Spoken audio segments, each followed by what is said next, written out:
그러자 모세가 다시 여호와께 와서 말했습니다.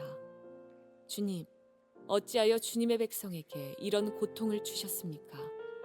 도대체 무엇 때문에 저를 이곳에 보내셨습니까? 저는 파라오에게 가서 주님께서 말씀하라고 하신 대로 말했습니다. 하지만 그때부터 그는 백성을 더 괴롭히고 있습니다. 그런데도 주님께서는 백성을 구해주지 않고 계십니다. 여호와께서 모세에게 말씀하셨습니다.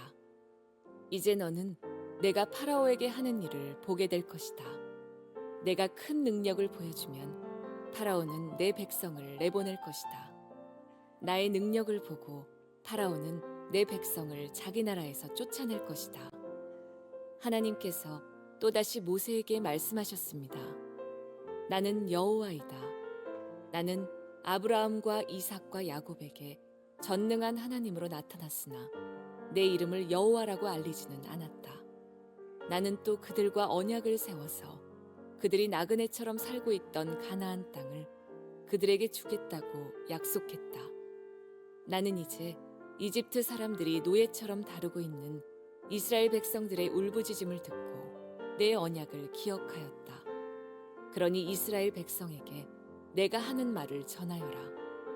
나는 여호와이다.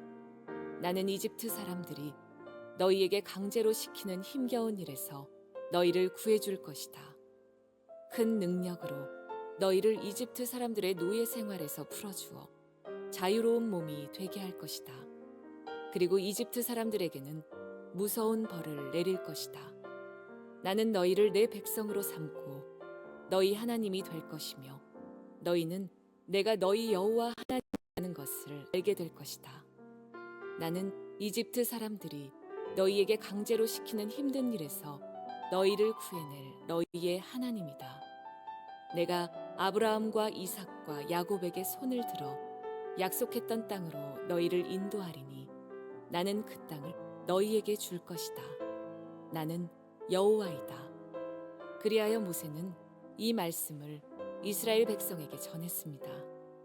그러나 그들은 용기를 잃어버린 데다가 너무나 고된 노예 생활을 했기 때문에 모세의 말을 들으려 하지 않았습니다. 출애굽기 5장을 들어가게 되면 드디어 모세가 애굽 땅으로 돌아가서 애굽 왕 바로를 만나는 그런 장면이 펼쳐집니다. 모세는 바로를 만나서 하나님께서 하신 말씀을 그대로 전했습니다. 내 백성을 보내라. 내 백성이 나를 예배할 것이다. 이렇게 하나님의 말씀을 전했습니다만 그 결과는 그리 좋지가 않았습니다. 바로는 이 말씀을 전해 듣고 난 뒤에 반응하기를 도대체 여호와가 누구냐? 여호와가 누구길래 내가 그의 음성을 듣고 이스라엘 백성을 내보내야 되느냐? 나는 여호와를 모른다. 그러므로 이스라엘 백성도 내보낼 수 없다. 이렇게 반응했는데 사실 이 말은 참 구구절절히 맞는 말입니다. 하나님을 모르는데 어떻게 하나님의 말씀에 반응하겠습니까? 하나님을 아는 자가 하나님께 반응하는 것이죠. 여기서 끝나지 않고 바로는 덧붙여서 뭐라고 말하냐면 너희가 자꾸 애굽을 떠나서 예배하겠다고 말하는 것은 게을러져서 그런 것이다. 이러면서 이스라엘 백성들에게 노동을 더 가혹하게 시키기 시작했습니다. 그전에도 주로 만드는 것이 이제 벽돌을 만들어서 성을 짓는 것이었는데 벽돌을 만들 때 원래 재료가 되는 짚을 줬거든요. 그리고 이제 흙을 일게 가지고 벽돌을 만들었는데 이제 짚을 주지 않겠다. 그럼에도 불구하고 똑같은 수의 벽돌을 만들어내야 된다. 이렇게 이제 요구를 하게 되니까 이스라엘 백성들은 굉장히 어려운 가운데 빠지게 되고 정말 힘들고 낙심하고 이런 상황이 됐습니다. 그래서 모세를 향해서 가서 하나님께서 당신을 심판할 것이다. 이게 저주와 같은 말이거든요. 당신이 와가지고 우리 인생이 더 공고해지고 어려워졌다. 이렇게 이제 말을 하니까 그걸 바라보는 모세의 마음도 낙심할 수밖에 없겠죠. 이게 모세도 낙심하고 이스라엘 백성도 낙심하고 다 공동체적인 집단으로 낙심하는 상실감이 크게 다가오게 됐습니다. 이런 상황에서 하나님께서는 모세에게 가셔서 다시 약속을 주시고 꿈을 주시면서 말씀하시지만 이미 너무 낙심한 이스라엘 백성들은 낙심하니까 말씀이 안 들리지요. 말씀도 안 들리고 그 말씀이 믿어지지도 않고 이런 상황이 펼쳐지게 됐습니다. 이때의 상황을 잘 기록한 것이 6장 2절부터 9절인데 한번 그걸 읽어보려고 합니다. 하나님께서 이렇게 아주 공동체적으로 낙심이 찾아온 이스라엘 백성에게 무슨 말씀하셨는지 읽어보려고 하는데 이 말씀을 쭉 읽다 보면은 한 가지 단어가 계속 반복됩니다. 그게 이제 1인칭 대명사입니다. 나는 또는 내가 라는 말이 굉장히 많이 반복돼요. 그래서 함께 읽으면서 나는 또는 내가 라는 단어가 나오면은 목소리를 한 2배 정도 크게 한다 생각하면서 읽어보려고 합니다. 이제 나는 내가 라는 말이 주는 의미는 하나님이 얼마나 강하게 내가 반드시 행할 것이다, 내가 반드시 약속을 지킬 것이다, 이런 마음으로 1인칭 대명사를 계속 쓰고 있으니까 한번 읽으면서 조금 더 힘있게 읽어보려고 합니다. 제가 6장 2절을 먼저 읽겠습니다. 하나님께서도 모세에게 말씀하셨습니다. 나는 여호와이다. 3절, 나는 아브라함과 이삭과 야곱에게 전능한 하나님으로 나타났으나 내 이름을 여호와라고 알리지는 않았다. 나는 또 그들과 언약을 세워서 그들이 나그네처럼 살고 있던 가나안 땅을 그들에게 주겠다고 약속했다. 나는 이제 이집트 사람들이 노예처럼 다루고 있는 이스라엘 백성들의 울부짖음을 듣고 내 언약을 기억하겠다. 그러니 이스라엘 백성에게 내가 하는 말을 전하여라. 나는 여호와이다. 나는 이집트 사람들이 너희에게 강제로 시키는 힘겨운 일에서 너희를 구해줄 것이다. 큰 능력으로 너희를 이집트 사람들의 노예 생활에서 풀어주어 자유로운 몸이 되게 할 것이다. 그리고 이집트 사람에게는 무서운 벌을 내릴 것이다. 나는 너희를 내 백성으로 삼고 너희 하나님이 될 것이며 너희는 내가 너희 여호와 하나님이라는 것을 알게 될 것이다. 나는 이집트 사람들이 너희에게 강제로 시키는 힘든 일에서 너희를 구해낼 너희 하나님이다. 내가 아브라함과 이삭과 야곱에게 손을 들어 약속했던 땅으로 너희를 인도하리니 나는 그 땅을 너희에게 줄 것이다. 나는 여호와이다. 이렇게 계속 반복해서 당신의 분명한 의지, 약속을 이스라엘 백성들에게 주님이 전했습니다마는 너무 낙심되어 있는 상황에서 안 들리는 것이죠. 그래서 9절에 이렇게 말씀이 되어 있습니다. 그리하여 모세는 이 말씀을 이스라엘 백성에게 전했습니다. 그러나 그들은 용기를 잃어버린 데다가 너무나 고된 노예 생활을 했기 때문에 모세의 말을 들으려 하지 않았습니다. 그렇죠. 너무 낙심하면 어떻게 말씀이 들리겠습니까? 말씀이 들리지 않는 것이죠.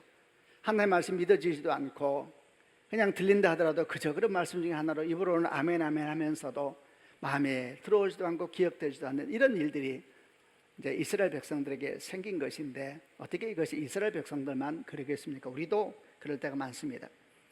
열심히 기도하고 열심히 주님 말씀 따라 살려고 했는데 오히려 삶이 어려워지고 더 삶이 위기가 처하고 하나님의 약속이든지 믿음이든지 하는 것이 무슨 소용이 있나 이런 생각이 들 때가 우리도 많이 있으니까 이런 이스라엘 백성의 마음이 참 이해가 됩니다.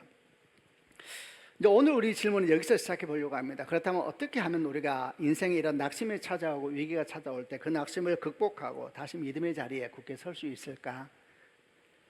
우리 믿음이 아무 소용없는 것 같고 기도도 아무런 힘이 없다고 느껴질 때에 그런 낙심을 어떻게 하면 이기고 다시 굳센 믿음의 자리에 우리를 세울 수 있을까?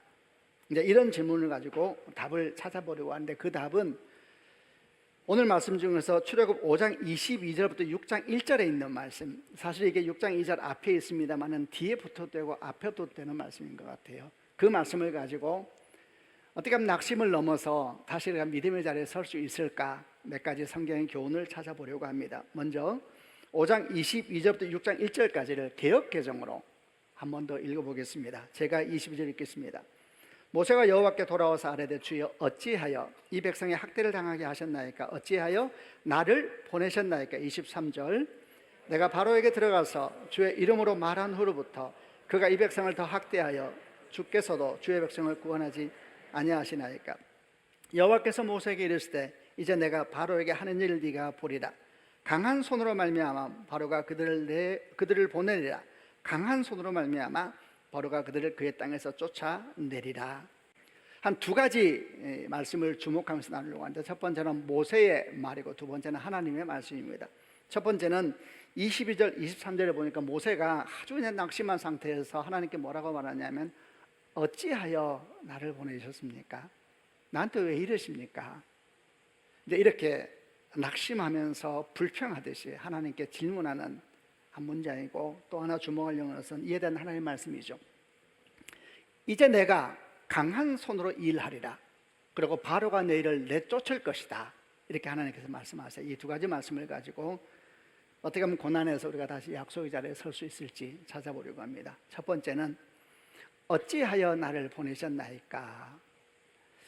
모세의 이 항의성 질문이라 그럴까요? 이런 외침은 정말 그의 마음을 그대로 보여주는 것 같습니다. 왜 나한테 이러십니까? 하나님이 하라는 대로 했습니다. 근데 왜 삶이 어려워지고 더 힘들어집니까? 정말 그런 말 할 만하죠. 하나님이 모세를 찾아오셨잖아요. 모세가 하나님을 찾았나요? 하나님이 모세를 찾아오셔가지고 약속하시고, 하나님이 눈물 보여주시고, 하나님이 아픔 보여주시고, 모세가 그 하나님의 눈물을 자기 눈물로 삼고 그 아픔을 자기 아픔으로 삼으면서 드디어 하나님을 대신하여 애굽 땅까지 오게 된 거잖아요. 정말 말씀하신 대로 했어요. 말씀하신 대로 바로를 찾아가서 내 백성을 보내라 이렇게 전하고, 하나님께서 이 백성을 구원할 것이다 전했는데 결과는 어땠습니까? 바로는 하나님을 비우셨죠. 하나님 도대체 누구냐? 내가 왜 금성을 드려야 되느냐? 나는 여호와 모른다. 그뿐만이 아니고 이스라엘 백성들 이전보다 더 큰 어려움에 빠지고 말았습니다. 그래서 처음에 모세를 통해서 하나님이 그들을 구원하기 원하신다는 소식을 들었을 때 감사했던 그들이 나중에는 하나님이 당신을 심판할 것이라는 저주 같은 말을 하는 상황으로 바뀌어 버렸습니다. 그러니까 모세가 말하는 것이죠. 왜 이러시냐고. 도대체 나를 왜 여기에 보내셨습니까? 저는 하라는 대로 했습니다. 근데 어떻게 더 큰 어려움이 옵니까? 그리고 왜 하나님은 아무 일도 안 하고 계십니까? 네, 이렇게 반응을 하는 겁니다. 다시 한번 모세의 항의를 들어보아도 참 맞는 말이다 생각이 듭니다. 도대체 왜 보내신 거예요? 왜 말씀대로 했더니 더 큰 어려움이 생기는 겁니까? 하나님은 왜 딱딱 맞는 시간에 좀 안 움직이시는 거예요? 하나님의 말씀에 순종한 결과가 이런 거라면 아니 어느 누가 기쁨으로 하나님의 말씀을 순종할 수가 있겠습니까? 말씀대로 하면 최소한 이전보다는 좀 나아져야죠. 말씀대로 하면 뭔가 좀 변화되는 것이 막 보이기 시작하고, 아니면 변화되는 것이 당장 눈에 안 보이더라도 어떤 뭐 사인도 좀 주어지고 징조도 주어지고 막 이래야 되는 것 같은데 어떻게 나아지기는커녕 더 안 좋아지고 더 어려워지고 이럴 수가 있는 겁니까? 근데 가만히 성경을 보니까 모세만 그런 게 아니더라고요. 우리가 사랑하는 믿음의 조상 아브라함도 비슷한 일을 겪었더라고요. 하나님께서 어느 날 아브라함에 오셨어요. 하나님이 오신 겁니다. 오셔서 아주 놀라운 말씀 하시죠. 너의 고향 친척 아버지 집을 떠나 내가 너에게 줄 땅으로 가라. 생각해보면 주님은 참 쉽게 말씀하세요. 듣는 사람이 이게 쉬운 일이 아닌데, 당시에 고향 친척 아버지 집을 떠난다는 것은 단순히 무슨 이사한다는 개념이 아니거든요. 지금처럼 이렇게 환경이 보호받는 환경이 아니기 때문에 고향 친척 집이라는 것이 결국 안정된, 보장된 안전이고 보장된 삶이거든요. 거길 떠나서 한 번도 가본 적이 없는 땅으로 간다는 것은 보장된 삶을 떠나서 아무것도 보장되지 않는 미래를 향해 발을 뗀다는 것인데, 이게 어떻게 보통 일입니까? 근데 이 말씀을 아브라함이 따라요. 아브라함 대단하지 않아요? 그럼 하나님이 잘 하셔야지요. 이렇게 놀라운 믿음을 가지고 발을 떼서 이게 정말 생명을 건 순종입니다. 그럼 딱 가나안 땅 들어가면은 뭐가 좀 기다리고 있어야 되잖아요. 딱 들어갔더니 누군가 와서 기다리고 있었습니다. 이러면서 우리 모두가 당신을 환영합니다. 뭐 이러면서 뭔가 막 하나님께서 사람을 보내주시고 환경도 열어주시고 그래서 믿음도 확인되고 막 이래야 되는데, 아브라함이 약속의 땅에 들어갔더니 기다린 게 뭐 기근이었어요. 기근. 이 나라가 이 보통 나라가 아닌 거예요. 메소포타미아 좋은 땅이었거든요. 너무 기근이 와서 결국 살기 위해서 애굽 땅으로 내려가야 했습니다. 내려가니까 두려운 거예요. 그래서 아내를 누이라고 속여야 됐죠. 이게 아내 판 거거든요. 아니 이게 뭔가?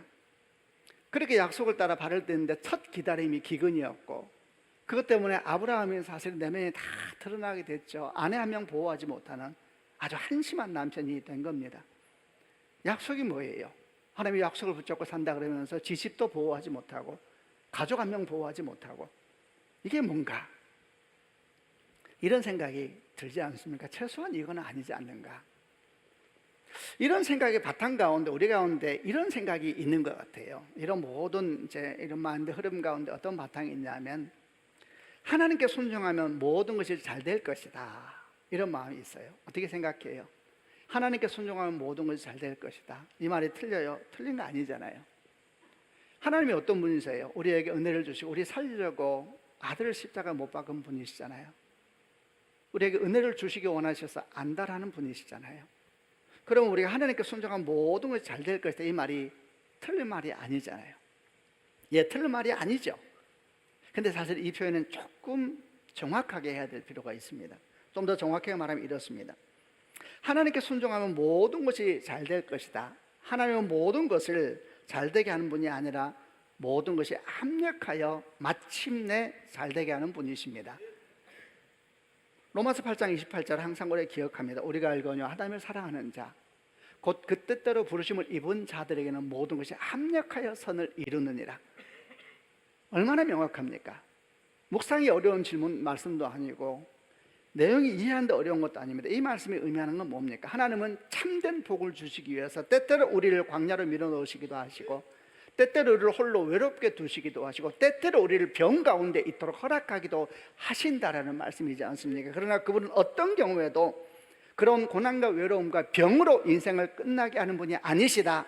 마침내 그 모든 것이 합력하여 사람의 참된 복을 그의 인생 가운데 흘러 보내주실 것이다. 이게 로마서 8장 28절이잖아요. 이 말씀이 여러분에게 이루어지는 축복이 있기를 바랍니다. 참으로 신앙이라는 것은 퍼즐 맞추는 것 같아요. 퍼즐이라는 게 정말 퍼즐이에요. 하나하나 볼 때마다 답이 안 나오죠. 근데 그게 모아지고 다 자기 자리를 찾게 되면 어느 날 우리는 완성된 글을 보면서 기가 막혀하죠. 이런 것이었구나. 거기까지 가기까지 우리는 조각 하나하나가 그야말로 퍼즐 같은 조각 하나하나를 보면서 정말 믿음으로 걸어가야 되는 것입니다. 믿음이 왜 필요합니까? 퍼즐이니까 믿음이 필요한 것이죠. 우리 모두 기억하십시다. 하나님은 모든 것을 합력하여 선을 이루는 분이십니다. 우리가 이걸 잃어버리게 되면 하나님은 모든 것을 다 잘되게 하는 분이다라는 흐릿한 믿음, 흐릿한 생각을 계속 가지고 있으면은 말씀을 따라 살 때 위기가 오고 어려움이 올 때 혼란이 오게 되고 큰 혼돈에 빠지게 되는 것입니다. 언젠가 여러분에게 한번 나눈 적이 있었습니다. 교회를 세습하는 목사님들이나 그 교회 성도들이 가지고 있는 묘한 생각이 하나 있다 그랬었습니다. 언젠가 제가 한 17명, 18명 정도 목사님들과 함께 모여서 이런저런 얘기를 할 시간이 있었습니다. 아주 좋은 분들이고 또 다 교회인데 담임 목사, 다 크지는 않지만 교회 담임 목사를 하고 있는 분들인데 모였을 때 주로 이제 우리가 어떻게 사는가 얘기하고 서로 격려하고 식사하고 그런 모임인데 그때는 하도 세상이 또 교회가 세습 문제로 하도 시끄러워서 어떻게 얘기하다 제가 목사님들에게 물었습니다. 세습에 대해서 어떻게 생각하느냐고.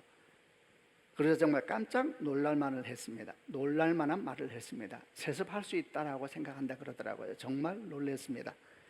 그래서 물었습니다. 우선 그렇게 말할 때 알아야 될 게 그분 중에서는 세습한 목사는 한 명도 없었습니다. 또 장차 세습할 만한 담대한 목사도 아무도 없었습니다. 그래서 깜짝 놀랐습니다. 왜 그렇게 생각하느냐. 그러자 정말 제가 잊을 수 없는 답을 했습니다. 이렇게 말했습니다. 세습한 교회는 조용하다고, 세습하지 않은 교회는 그렇게 싸워댄다 그랬습니다. 그 말을 듣는데 정말 깜짝 놀라고 충격을 받았습니다. 그렇구나. 생각해 보니까 세습한 교회는 조용하더라고요. 앞에 있는 목사님과 뒷 목사님은 잘 지내고 아버지 아들이니까 잘 지내고, 근데 세습하지 않은 교회는 그렇게 싸우대는 거예요. 싸우대고 그냥 교회가 시끄럽고 그렇구나. 그게 한국교회 현실이구나. 그래서 그렇게 생각할 수도 있겠구나. 너무 마음이 아팠습니다. 그래서 사람들이 차라리 세습하는 것이 낫겠구나 이런 생각을 하는구나. 그리고 떠오르는 생각, 교회가 우상이구나. 교회가 우상이구나. 교회만 잘 될 수 있다면 예수 팔겠구나. 교회만 부흥할 수 있다면 예수 팔겠구나. 정말 가슴이 무너지는 것 같았습니다. 그리고 혼자 이런저런 생각했습니다. 말씀대로 살면 문제 생기는구나. 말씀대로 살려고, 그래서 말씀대로 안 살려고 하는구나. 말씀대로 살면 교회가 시끄러워지고 말씀대로 살면 교회가 어려움에 처한다. 여러분 교회만 그러겠습니까? 여러분은 어떻습니까? 말씀대로 살면 인생이 시끄러워지지 않습니까? 말씀대로 살면 안 들을 얘기 듣지 않습니까? 말씀대로 살면 인생에 여러 가지 어려움도 생기지 않습니까? 말씀대로 살면 그러죠. 저는 모임을 마치고 집으로 돌아오면서 말씀대로 살 때 어려움이 온다. 말씀대로 살 때 위기가 온다. 그렇다면 그 어려움은 와야 되는 것이 아닐까? 그 위기는 와야 되는 것이 아닐까? 만약 그 어려움 싫고 위기 싫다고 교묘하게 말씀을 피해 살기 시작하면 진짜 위기는 그때 오는 것이 아닐까? 사람이 병들고 아프면 병원에 가서 아픈 부위를 내어놓고 필요하면 수술도 받아야 되는데 나는 몸에 칼 대는 거 싫다, 나는 병원에 누워있을 시간 없다, 바쁘다, 이런 생각하면서 그저 덮고 살기 시작하면 어느 순간 더 큰 위기가 그의 삶을 전체를 덮어버리는 것처럼 잠시 다가오는 위기를 두려워하여서 그저 대강 살기 시작하면 어떻게 인생이 잘 되겠는가, 그런 생각을 했습니다. 성도 여러분, 저는 목사로서 우리 교회 성도들이 정말 어려움이 없기를 바라고 시끄러움도 없기를 바라고 외로움도 없기를 바랍니다. 아멘 하셔도 돼요. 제가 다시 말할게요. 하면 안 될 것 같은 이 묘한 분위기. 저는 목사로서 우리 교회 성도들이 어려움도 없고 시끄러움도 없고 외로움도 없기를 바랍니다. 저는 여러분이 말씀대로 살았던 인생이 너무 행복해요, 말씀대로 살았더니 너무 좋은 일이 많이 생겨요, 말씀대로 살았더니 그냥 잠이 깊어지고 편해요, 이런 간증이 많았으면 좋겠습니다. 그러나 여러분, 우리가 그런 마음에 분명히 있음에도 불구하고 성경은 또 다른 도전을 우리에게 던지고 있는 것은 분명합니다.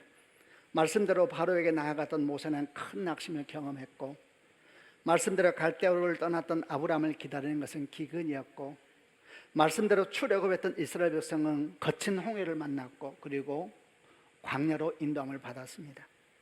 여러분, 말씀대로 산다는 것은 항상 기쁘고 항상 감사한 일은 아닌 것입니다. 우리 주 예수께서 공생을 시작하시기 전에 40일 동안 광야에서 금식하며 기도하시고 사탄의 시험을 받으셨죠. 이는 대단히 상징적인 모습입니다. 이 모습이 보여주는 것은 지금부터 주께서 걸어가려고 하는 삶은 정말 피눈물 나는 기도가 없이는 걸어갈 수가 없는 길이라는 계시가 아니겠습니까?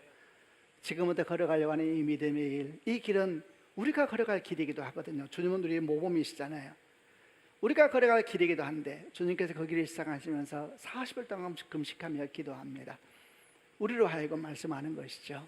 믿음이라는 것은 때때로 거칠고 힘들지만 담대하게 걸어가자, 내가 그 길을 먼저 걸어갔다, 내가 마침내 그 길에 승리했다 라고 말씀하는 것이 아니겠습니까? 성도 여러분, 하나님은 모든 것을 합력하여 선을 이루시는 분이십니다.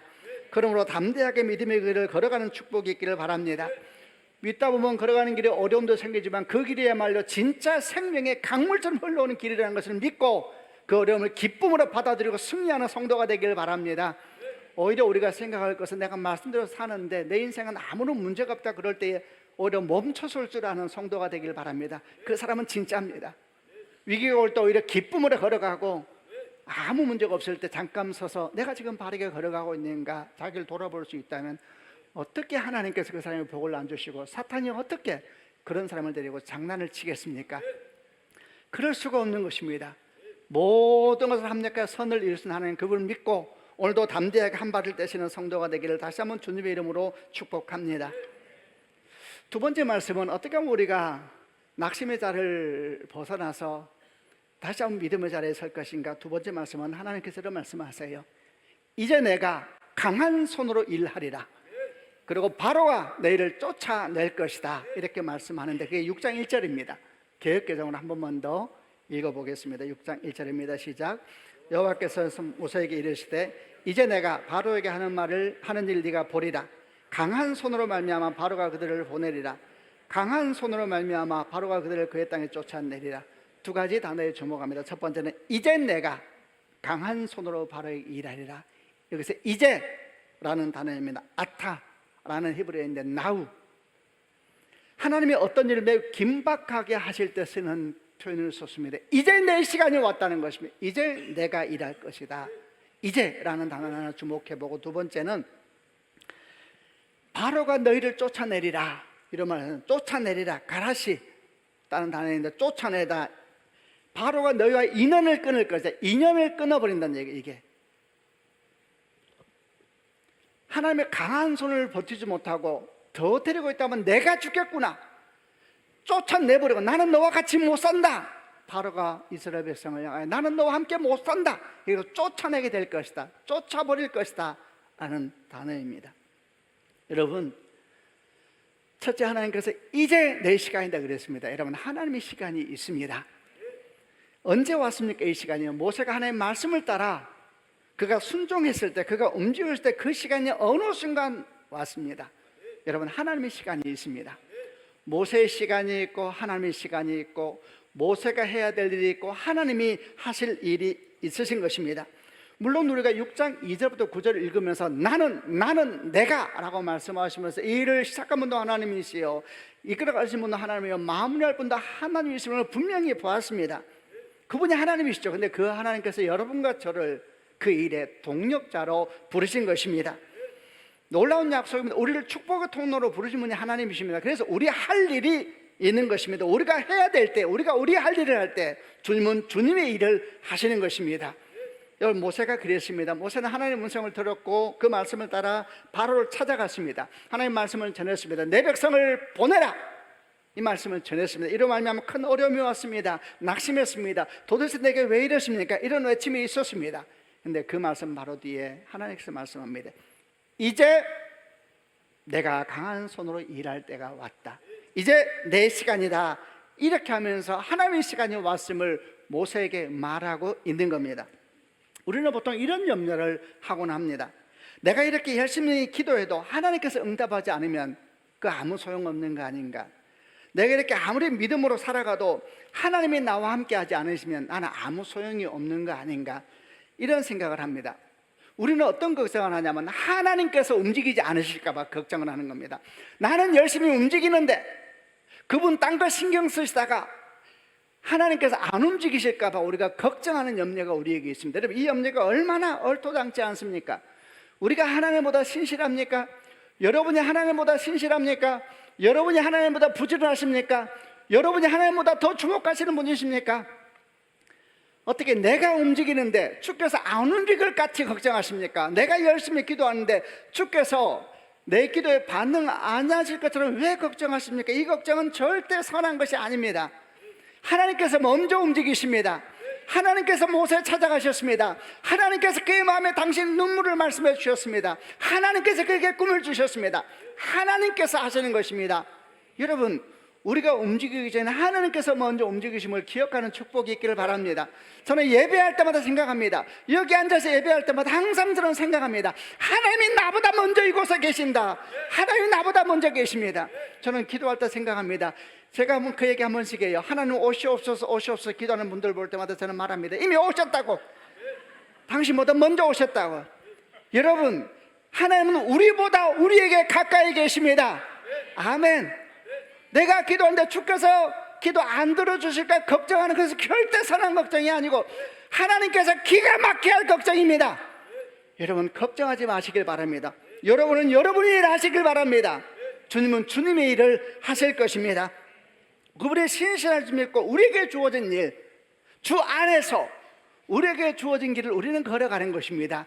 그럴 때 어느 순간 우리에게 주의 음성이 들릴 줄 믿습니다. 이제 내가 강한 손으로 일하리라. 할렐루야.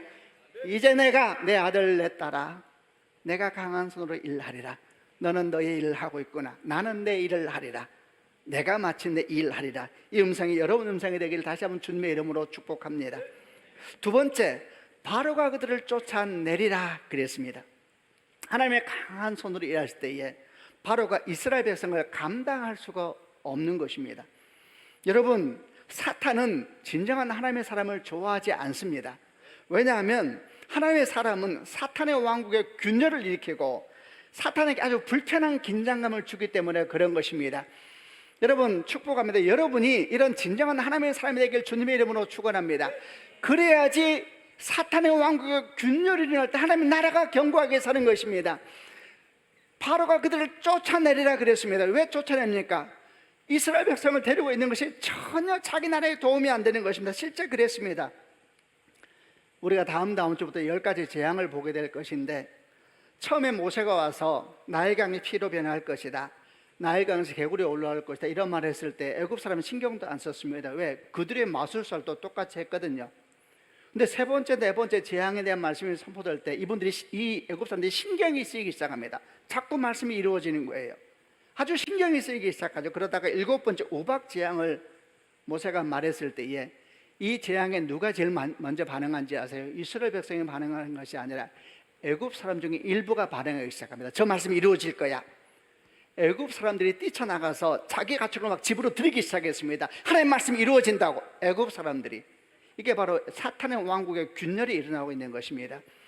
여러분, 이런 역사, 이런 성도가 되기를 주님의 이름으로 축원합니다. 우리 삶, 우리 내면에도 마찬가지. 우리 내면에는 하나님의 왕국이 있는 감 동시에 사탄이 자기 나라를 자꾸 세우려고 일을 해요. 우리 안에 있는 사탄의 왕국의 균열이 일어나야 됩니다.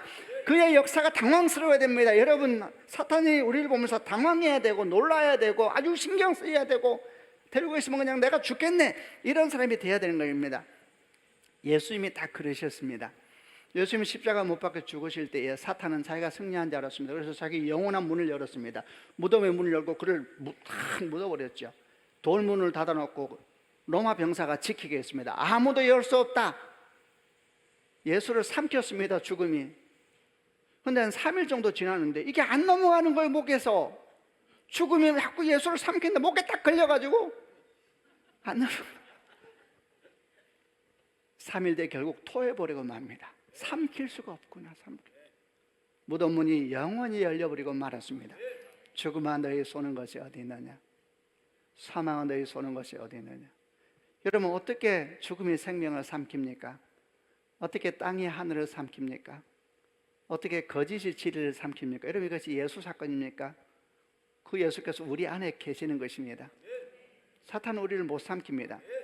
우리가 참된 그리스도는 다 서로 노력하고, 우리 안에는 사탄의 왕국을 날마다 균열시키고 사탄에게 불편한 긴장감이 되는 성도가 되기를 주님의 이름으로 축원합니다.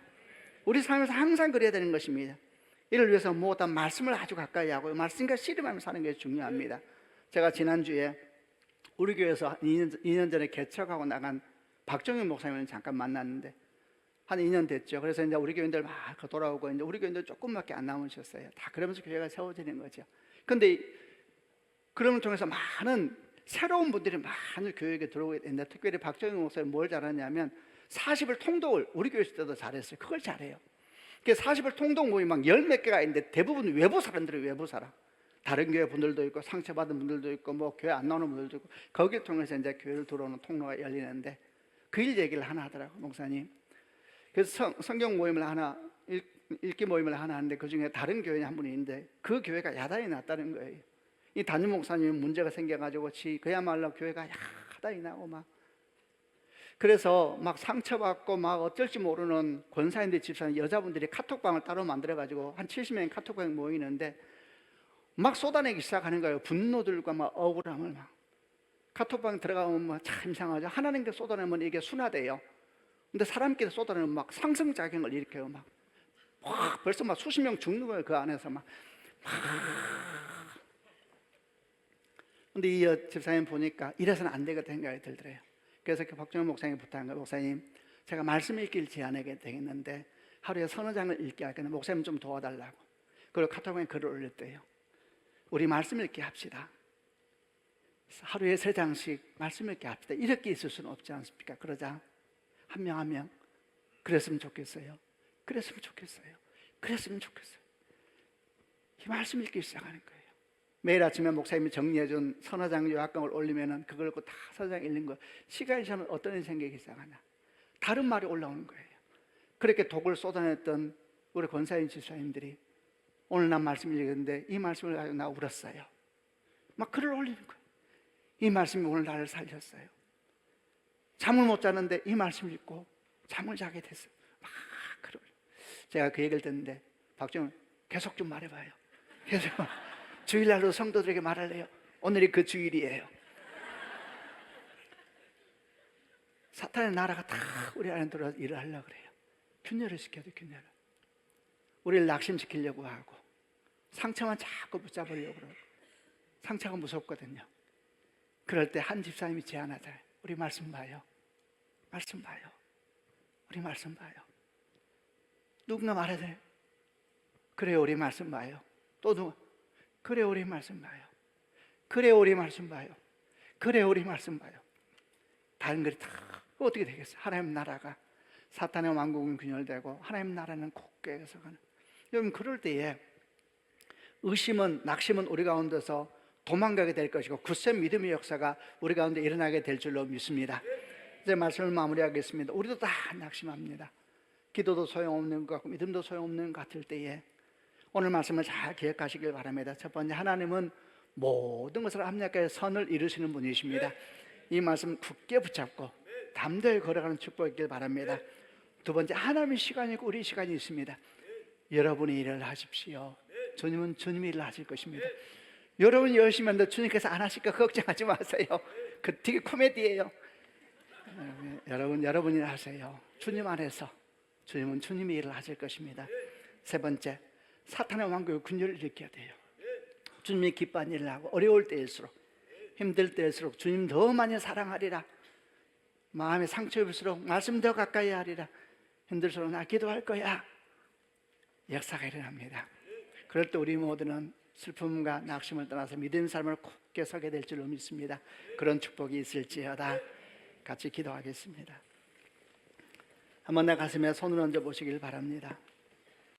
오늘 들은 말씀 가운데서 여러분에게 하나님께 주신 말씀이 무엇이었습니까? 그 말씀을 지금 한번 붙잡고 주 앞에 기도하십시다.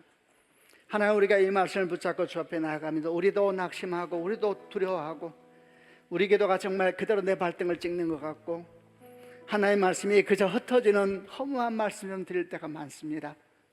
아버지 하나님, 우리가 다시 한번 믿음으로 굳게 서게 하여 주시고 주신 말씀 붙잡고 그렇게 오늘을 걸어가는 주의 성도들 되게 하여 주옵소서. 함께 통성으로 하나님께 기도하겠습니다.